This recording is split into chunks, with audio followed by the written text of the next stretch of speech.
¿Y si te dijera que hay un libro escondido bajo el Vaticano, que no se deja leer, sino que te lee a ti? Un manuscrito sellado durante más de 1000 años, que ha enloquecido a teólogos, ha sido ocultado por papas, y cuya existencia jamás ha sido confirmada oficialmente. Lo llaman el Codex Silano, y lo que contiene podría cambiar para siempre todo lo que crees sobre la fe, el juicio, y tu propio destino. Suscríbete ahora mismo si quieres que te revele la verdad. Pero te advierto, no todos están preparados para lo que estás a punto de escuchar. Quédate hasta el final del vídeo, porque solo entonces entenderás por qué este secreto nunca debía ser contado. Roma tiene ese aire de eternidad que uno siente incluso antes de bajar del avión. No son solo las ruinas, las basílicas o las piedras cargadas de historia. Es otra cosa. Es el hecho inquietante de que alguien, en algún lugar, aún conserva todo eso intacto, bajo llave. Esa fue mi primera sensación cuando empecé a investigar lo que parecía un simple encargo sobre documentos eclesiásticos, una nota perdida en un inventario del siglo XVII, registrada como Codex 872 V en el margen de un catálogo en latín mal traducido. La anotación decía, desaparecido tras la comisión de Urbano VIII. Reubicado o destruido. Peligroso. Yo no creía entonces en nada peligroso que cupiera entre dos tapas de cuero y unas cuantas páginas. Pero los años me han enseñado que el peligro rara vez se presenta con sangre o gritos. A veces, se manifiesta en el silencio. Corría el año 2017 cuando recibí una carta con el sello de una institución que no esperaba, el Pontificio Instituto Bíblico. Me invitaban a realizar una entrevista privada con el archivero auxiliar de la Biblioteca Vaticana. El remitente no firmaba con nombre, sino con las iniciales CS, y me pedía expresamente que no trajera grabadora, teléfono ni ordenador. Lo primero que hice, por supuesto, fue llevarlo todo. No sabía entonces que esa cita marcaría el inicio de una cadena de descubrimientos que me llevarían por debajo de las calles de Roma, a través de pasillos sellados, manuscritos sin autor y un archivo que, al menos en teoría, no debería existir. La Biblioteca Apostólica Vaticana no es un mito. Es real, visible, imponente. Se puede visitar, aunque muy pocos pueden acceder a su contenido más valioso. Fundada oficialmente en 1475, alberga cerca de 1,6 millones de libros impresos, 75.000 manuscritos, más de 8.000 incunables y una cantidad no confirmada de documentos sin clasificar. Pero lo más fascinante no es lo que guarda, sino lo que oculta. Durante décadas, he escuchado historias sobre textos perdidos. Evangelios apócrifos. Cartas entre papas y herejes. Tratados alquímicos entregados por cátaros moribundos. Pero siempre lo consideré folclore vaticano, el tipo de mitología que se repite en los bares de periodistas y entre académicos. Frustrados que no consiguieron permiso de lectura. Hasta que vi la lista. Fue en una sala pequeña, sin ventanas, con una mesa de roble y una lámpara verde colgando del techo. Me recibió un hombre delgado, de cabello blanco peinado hacia atrás, sotana gris y mirada cansada. Dijo llamarse Monseñor Carlos Savini, aunque por seguridad, me advirtió sin sonreír, esa conversación nunca se registraría como oficial. Me mostró un documento que parecía haber sido fotocopiado miles de veces. Era un listado de nombres de códices con fechas, ubicaciones y observaciones. Algunos estaban marcados como consultado, otros como perdido y un puñado, solo un puñado, con una palabra que me heló la sangre, prohibitus. Le señalé uno, Codex Rubeus, siglo III, autor, desconocido, contenido, testimonios no canónicos sobre la crucifixión, estado, prohibitus, restringido a Sectio Nigrum. ¿Qué es Sectio Nigrum?, pregunté. El monseñor me miró sin moverse, luego cerró el archivador con calma y dijo: es un nombre que no debe ser pronunciado fuera de estos muros. Volví a mi hotel esa noche con el pulso acelerado. Estaba hospedado cerca de Piazza Navona, en una habitación sin gracia, con vista a una lavandería. Abrí el ordenador e intenté buscar referencias cruzadas a Sectio Nigrum en los archivos digitales del Vaticano. Nada. Ni una mención. Como si el término jamás hubiera existido. Pero cuando uno sabe qué buscar, a veces encuentra más de lo que quiere.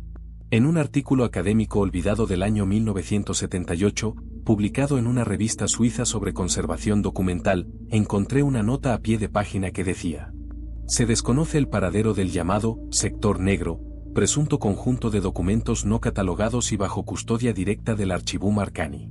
Su existencia no ha sido confirmada por ninguna autoridad eclesiástica. Archibald Marcani.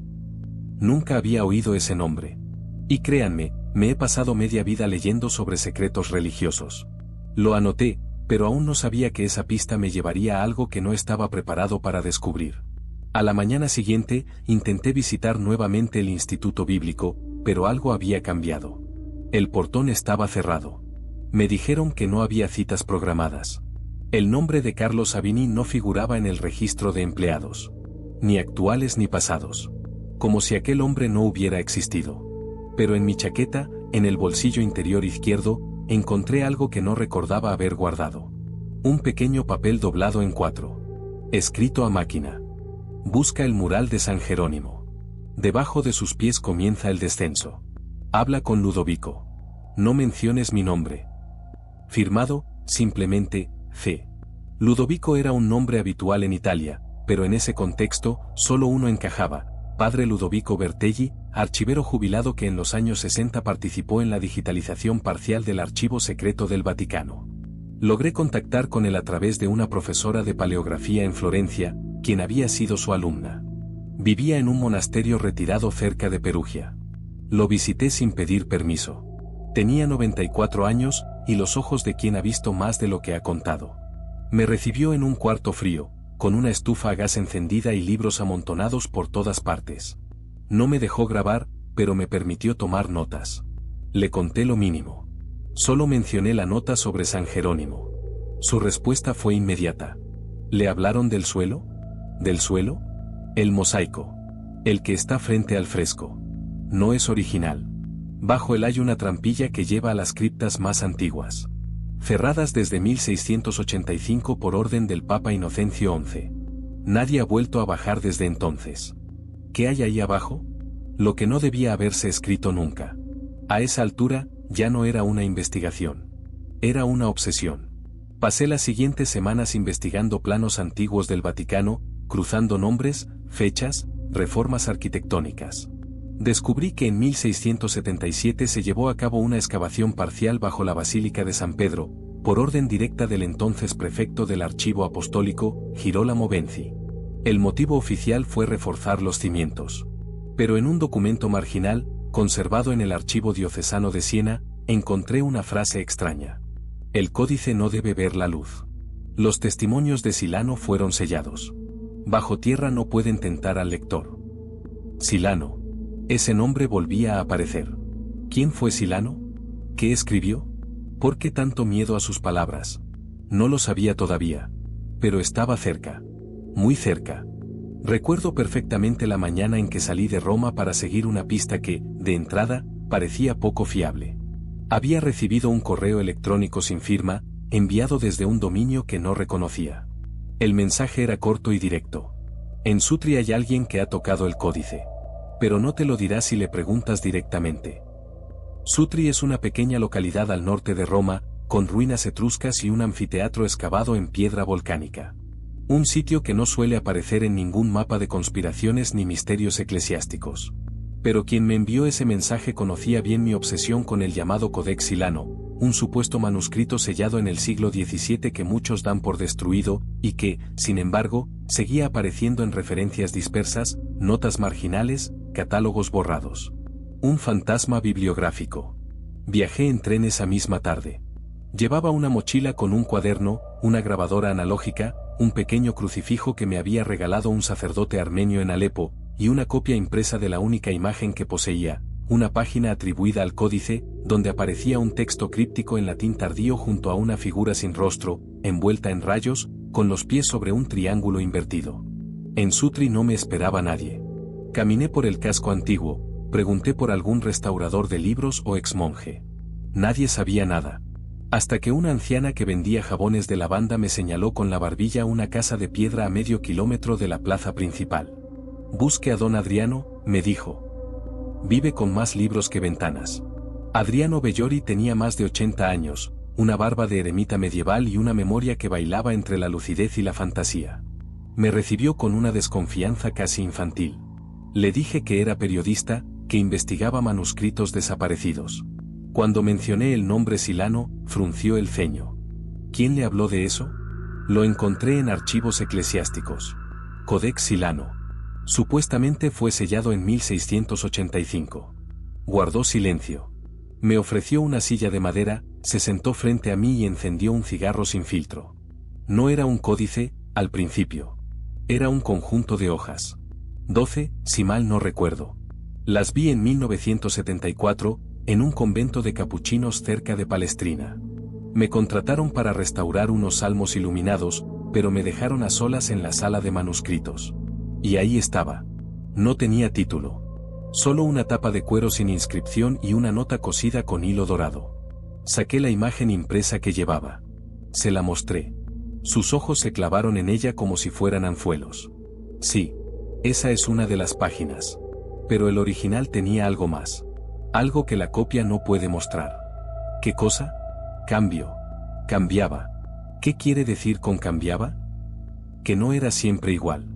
Leías una frase, y al volver a leerla, decía otra cosa. El texto se desplazaba, como si se reescribiera con tus propios pensamientos. No era un libro. Era un espejo.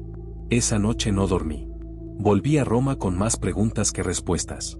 ¿Cómo puede un manuscrito cambiar su contenido? ¿Era una metáfora del viejo restaurador? ¿O hablaba literalmente? En mi experiencia, cuanto más absurda suena una afirmación en estos contextos, más conviene tomarla en serio. Volví al Vaticano a la semana siguiente. Esta vez no a través de una invitación oficial, sino por medio de un contacto que había conseguido tras meses de llamadas y silencios. Un joven seminarista español, al que llamaré simplemente M, accedió a mostrarme una parte del complejo subterráneo donde, según rumores internos, aún existía un acceso a las criptas selladas de 1685. Nos encontramos en la escalinata trasera del archivo apostólico. M llevaba una mochila con libros y yo, una cámara escondida en el forro de mi abrigo. Me condujo a través de un pasillo auxiliar, descendimos por una escalera de piedra, pasamos 2 puertas de hierro y llegamos a un punto sin iluminación, donde las paredes estaban cubiertas de humedad y símbolos grabados en el yeso. Aquí termina el camino autorizado, me dijo, con voz seca. Más allá, no hay nada que podamos confirmar oficialmente. ¿Qué hay del mural de San Jerónimo? Me miró sin sorpresa. ¿Lo conoces? Asentí. Bajo sus pies, dijo él, empieza la parte que nadie debería tocar. La cripta estaba bajo una antigua capilla lateral, hoy cerrada al público. El mural de San Jerónimo no era un fresco, como creí, sino un mosaico de piezas móviles, con una losa central diferente del resto. M presionó uno de los bordes con una llave fina de bronce que parecía de otra época. La piedra se levantó con un sonido seco y áspero. Bajo ella, una escalera estrecha de caracol, cubierta de polvo. Solo 10 personas han bajado por aquí en los últimos 50 años, dijo. O eso me dijeron. ¿Y todas volvieron? De cuerpo, sí. De espíritu, no lo sé. La bajada fue lenta. 33 escalones exactos, tallados en roca húmeda. Abajo, un corredor de no más de 2 metros de ancho.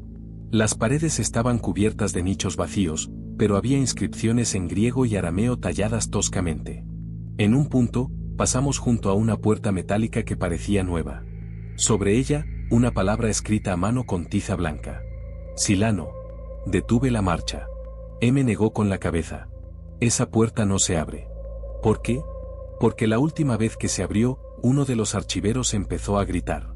Dijo que el manuscrito lo estaba llamando por su nombre. ¿Y qué pasó con él? Está en Suiza. En una abadía psiquiátrica que pertenece a la Orden de los Cartujos. No volvió a hablar. No quise abrir la puerta. Me quedé observando la palabra escrita. No era un grafiti. Era una advertencia. Algo me decía que cruzar esa puerta no solo significaba ver un texto prohibido, sino permitir que él te viera a ti. Le pedí a M que me llevara de vuelta. Mientras subíamos, me dijo algo que aún hoy no logro procesar completamente. Dicen que el Codex Silano no fue escrito por una persona. Que es una copia de algo mucho más antiguo. Algo dictado, por una voz que no tenía cuerpo. ¿Y quién oyó esa voz? Un monje. En el siglo IV. En Siria. Pero antes de terminar de copiar, se arrancó los ojos. Esa noche, soñé con páginas que sangraban. Letras que caían del pergamino. Una figura encapuchada que me decía: el que lee con los ojos, se pierde. El que lee con el alma, se transforma. Me desperté con fiebre. Y supe que no iba a detenerme. Me obsesioné con su nombre. Silano. Durante semanas no hice otra cosa que buscar menciones, referencias cruzadas, notas marginales. Lo introduje en bases de datos académicas, revisé documentos coptos, indexaciones siriacas, códices armenios, cartas de monjes medievales. Nada. Silencio absoluto. Como si ese nombre nunca hubiera existido. O peor aún, como si alguien lo hubiera eliminado cuidadosamente, a propósito. Pero fue en una biblioteca de segunda mano, en un rincón húmedo de Trastevere, donde encontré la primera grieta. Un libro empolvado, sin portada, entre 2 volúmenes sobre martirologios. Era una recopilación de textos apócrifos del siglo IV traducidos del griego al latín vulgar por un monje anónimo. Al final del índice había un apéndice sin numerar. El título, Fragmenta Silani. Me senté allí mismo, entre cajas, para leerlo. El primer fragmento era apenas un párrafo. Mal traducido, con notas en tinta marrón, probablemente sangre seca. Decía: y en el día 10 de la luna rota, aquel que no morirá volverá a entrar al templo. Su nombre no será pronunciado. Pero su sombra cubrirá los corderos. No era un texto bíblico. No usaba los términos usuales de los evangelios. Ni Jesús, ni Mesías, ni Hijo del Hombre. Solo hablaba de aquel que no muere. Volví a leer la frase, y algo en mí se quebró. No por lo que decía, sino por cómo me lo decía. El texto tenía la estructura de una advertencia, no de una profecía. Volví a contactar con Ludovico, el archivero retirado. Esta vez accedió a reunirse conmigo fuera del monasterio. Nos vimos en una cafetería de Perugia. Llegó puntual, con un abrigo largo y una carpeta desgastada bajo el brazo. He buscado entre mis papeles antiguos, me dijo sin rodeos. Encontré esto. Abrió la carpeta. Dentro había una hoja amarillenta, mecanografiada, con un membrete apenas legible. Congregatio pro doctrina fidei, subcommissione 12. Reconocí el nombre. Era la antigua Inquisición, renombrada en tiempos modernos. La hoja contenía una transcripción parcial de un interrogatorio fechado en 1938. El sujeto, un monje benedictino llamado Padre Anselmo Veró, arrestado por copiar y traducir un manuscrito no autorizado descubierto en los archivos de Montecassino. Parte del interrogatorio decía: ¿quién escribió el texto que usted copió? No lo escribió un hombre. Fue dictado por una voz sin boca. A un escriba que no creía. ¿Cuál era el contenido? Que el Cristo no murió. Fue llevado. Y volverá antes del juicio, pero no como redentor, sino como juez. ¿Quién es Silano? El último testigo. El que guardó la versión no aprobada. Salí de esa reunión con un vértigo extraño. No era solo el peso de lo que había leído, sino la convicción creciente de que todo lo que rodeaba a ese manuscrito, ese nombre, ese silencio, estaba vivo. Palpitaba. Se defendía. Se ocultaba porque tenía voluntad de hacerlo. Y entonces, como si el destino estuviera escuchando mis pensamientos, recibí una carta manuscrita en mi buzón de Roma. No tenía remitente. Solo una hoja escrita con tinta azul, letra temblorosa. El papel olía a incienso y humedad. No siga. El texto no es humano. Los que lo han tocado no lo cuentan. Se manifiesta según quien lo mire. Yo vi una cosa. Otro vio otra. Pero ambos perdimos algo. Él la fe. Yo la razón. Hermano. Celestino, prior del monasterio de la Santa Gruta. Busqué ese monasterio. No estaba abierto al público. Ubicado en los Apeninos, registrado como propiedad de la Orden Camaldulense, había sido cerrado en 1999 tras un supuesto brote de psicosis colectiva. No hubo noticia en los medios. Solo una nota breve en un boletín eclesiástico interno que mencionaba retiro indefinido por razones de salud espiritual. ¿Había llegado el Codex Silano hasta allí? Conseguí contactar con un joven investigador francés que había pasado por esa abadía antes de su cierre. Lo llamaremos Jean-Marc. Me escribió desde una dirección en Marsella, donde ahora daba clases de lenguas muertas. En su correo me dijo: nunca vi el códice con mis ojos, pero escuché hablar de él. Entre los monjes lo llamaban el libro del eco, porque repetía lo que uno tenía en la cabeza. No era lectura, era confrontación. Le pedí que me explicara más. Me envió una última frase antes de cortar contacto para siempre. Un anciano lo abrió una vez, y vio escrito su propio nombre en la primera página. Esa noche entró en la capilla, se arrodilló, y no volvió a levantarse. Entonces comprendí algo esencial: el Codex Silano no era peligroso por lo que decía, sino por lo que provocaba. Era un espejo textual. Un manuscrito que leía a quien lo leía. Como si la tinta tuviera memoria. Como si las palabras mutaran según el alma del lector. Y esa idea, por imposible que pareciera, no era nueva. En un tratado de 1483 del teólogo alemán Ulrich von Einsiedeln, mencionado por Giordano Bruno antes de su muerte, se hablaba de un libro vivo, escrito en una lengua sin alfabeto, que no podía ser traducido sin perder su esencia. Un texto que, según Ulrich, fue enterrado por orden de un antipapa en tiempos del cisma de Occidente. Ese texto, decía Ulrich, era la sombra del Evangelio perdido. Entonces me lancé sobre la pista más atrevida. ¿Existía un evangelio que contradijera toda la tradición cristiana? No uno de los conocidos apócrifos como Tomás o Judas, sino uno oculto, negado incluso por los herejes. Un evangelio sin redención. Busque en el Index Librorum Prohibitorum, el catálogo de libros prohibidos por la Iglesia. Entre las ediciones de 1589 y 1596, hubo una entrada extraña, solo mencionada en notas al margen. Libro sobre la ausencia del Salvador, atribuido a Silano de Antioquía, condenado en silencio. ¿Silano de Antioquía? No existía ningún padre de la Iglesia con ese nombre. Pero si era cierto que fue testigo de un texto que hablaba de una segunda venida no como promesa, sino como juicio, entonces ya no estábamos hablando de herejía. Estábamos hablando de un cataclismo teológico. Un regreso que no trae salvación, sino sentencia. Esa noche me desperté con una idea clavada como espina. ¿Y si el regreso que todos esperan ya ocurrió? ¿Y si el silencio del Vaticano no es para proteger la fe, sino para evitar que el mundo se entere de que ya ha sido juzgado? Encendí la lámpara. Abrí mi cuaderno. En la primera página, escribí una frase. Silano no fue un autor. Fue un testigo. Al día siguiente, llamé a mi contacto en la Biblioteca Vaticana. Le dije una sola cosa. Estoy listo para ver el códice. Hubo un largo silencio al otro lado. Y luego, solo una frase. Entonces prepárate para que él te vea a ti. No recuerdo el momento exacto en que crucé la puerta. Sé que fue de noche. Sé que hacía frío.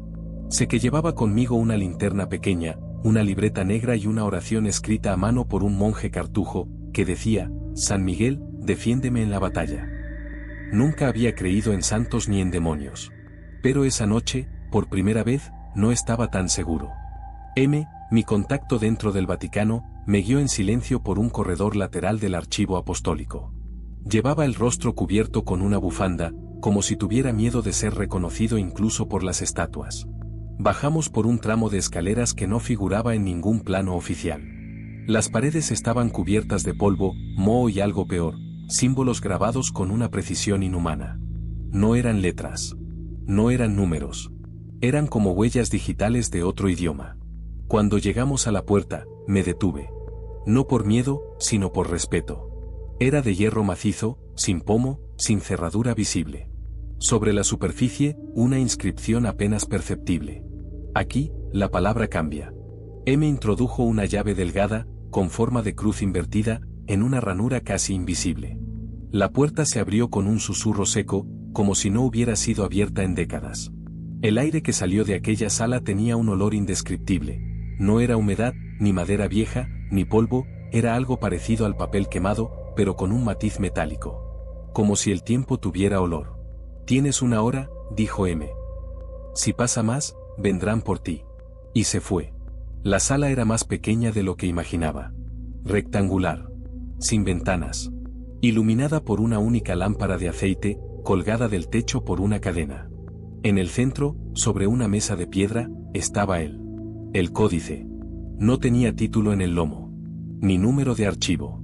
Ni etiquetas de conservación. Solo una tapa de cuero oscuro, agrietada, con un símbolo grabado en seco, un círculo incompleto, abierto hacia el sur. Lo mismo que había visto en una copia años atrás. El símbolo de Silano. Me senté lentamente frente a él. Puse la libreta y la linterna a un lado. Extendí la mano y toqué la cubierta. Estaba caliente. No tibia. Caliente. Como si alguien lo hubiera cerrado segundos antes. Lo abrí. La primera página estaba en blanco. Pensé que se trataba de una hoja protectora. Pasé a la siguiente. Y ahí estaba, la tinta roja, casi marrón, la caligrafía imposible de clasificar, a medio camino entre el griego antiguo y el siríaco. No entendía ni una palabra, hasta que, de repente, en la tercera línea, leí algo familiar. Mi nombre. Tomás Escudero, lector de este testimonio. Cerré el libro de golpe. El corazón me latía con una fuerza absurda. Me puse de pie. La lámpara de aceite parpadeó. La temperatura bajó. Respiré hondo. Volví a sentarme. Abrí de nuevo. La página era distinta. Ya no estaba mi nombre. Ahora decía: Él ha venido. No para leer, sino para ser leído. Lo que sucedió después lo escribo con cuidado, porque ni yo mismo lo comprendo del todo. Leí frases enteras que parecían cambiar mientras las miraba. Palabras que no estaban cuando parpadeaba. Vi versículos que describían eventos de mi infancia que nadie más conocía. Vi nombres que había olvidado. Vi una escena que me mostraba a mí, escribiendo esto, con lágrimas en los ojos. Intenté anotar en mi libreta algunos fragmentos. Pero la tinta no fijaba. Cada vez que escribía una línea, las palabras se borraban solas, como si la página las rechazara. Apagué la linterna. Me quedé solo con la lámpara de aceite. Y leí. Durante no sé cuánto tiempo. Hasta que llegué a una página en blanco, al final del libro. Pensé que había terminado. Pero entonces, se escribió sola. Delante de mí. Una línea. Una sola línea. Él también lo buscará. Y debajo, una inicial. C. Volví a cerrar el códice. La tapa ya no estaba caliente. Pero ahora sentía que algo se había quedado en mí. No era solo información. Era algo más. Como una resonancia. Como si el libro me hubiera registrado. Me levanté. Tomé mi libreta, que ahora tenía todas las páginas en blanco. Como si nunca la hubiera usado. Subí por las escaleras de piedra, en silencio. M me esperaba al final del pasillo. Me miró sin hablar. Me entregó una hoja doblada. Al abrirla, vi una única frase. No se lee sin pagar precio. Salí del Vaticano esa madrugada con la sensación de haber perdido algo. No sabía qué. Pero el precio, entendí después, no era mío. Era de alguien más. Días después, me llamaron desde un número oculto. Era M. No debes volver a hablar de lo que viste. ¿Por qué? Porque el códice aún no ha terminado de escribirse. ¿Qué significa eso? Que alguien, en algún lugar, lo sigue escribiendo. No con pluma. Con actos. Y colgó. Esa noche volví a soñar. Pero no con el códice. Soñé con un escritorio de madera, una vela encendida y una mano escribiendo sobre una página en blanco. La mano no tenía piel. Era solo hueso.